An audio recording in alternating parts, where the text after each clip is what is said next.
Good morning, JRC. Today is Thursday. Many of us ended the holiday of Passover last night. About 25 of us joined together for Yizkor to remember our beloveds. One of the reasons that we break Passover at 7 days and not 8 days has to do with the way that it's written in the Torah and how Reconstructionists adapt to evolution, change, and technology. In the Torah, it says, 7 days you shall observe the festival of unleavened bread, of matzah, which is what we just did. However, the way that you would know when a festival was beginning was not by a calendar, but by looking at the moon. And so the moon became visible, and then someone would light the fire to let everyone know that the festival had begun. As the community got bigger and bigger and farther apart, the concept of diaspora, it took longer and longer for the community to know when the festival was starting. And so by the time they lit the fire from mountaintop to mountaintop to mountaintop, it took more than 1 day. So to ensure that the entire community of Israel was celebrating at the same time, they created 2-day Chag, or second day Yom Tov, second day Yantif, as many of us know it. The thing is, that was based on an ancient practice. Now we have these handy little things called calendars, and you're probably holding one of them in your hand right now, that tell us so we can all be celebrating at the same time. Rabbi Mordechai Kaplan, who was the founder of Reconstructionist Judaism, used to say that observing second day Chag, second day of holiday, was like drying yourself with a wet towel. You'd already done it once. There really wasn't much need to do it again, and it wasn't actually going to be a very pleasant experience. So Reconstructionists observe 7 days of the holiday because we know this is when the holiday is and we can all be connected. Now that the holiday is over, however, where are we? Many of us are still sheltering in place, still feeling at home in quarantine, maybe not quite so much at home, or maybe not quite feeling settled, but this is the place where we are. And that's exactly where our ancestors were.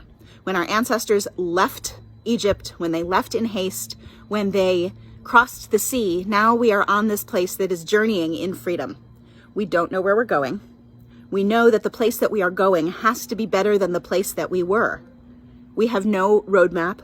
We don't have clear instructions. We're trying to figure it out.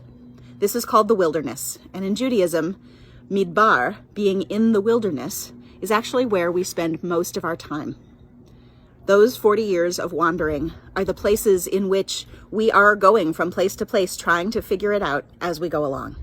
It's really important that the community stays together, that we build camp, that we break down and set up together.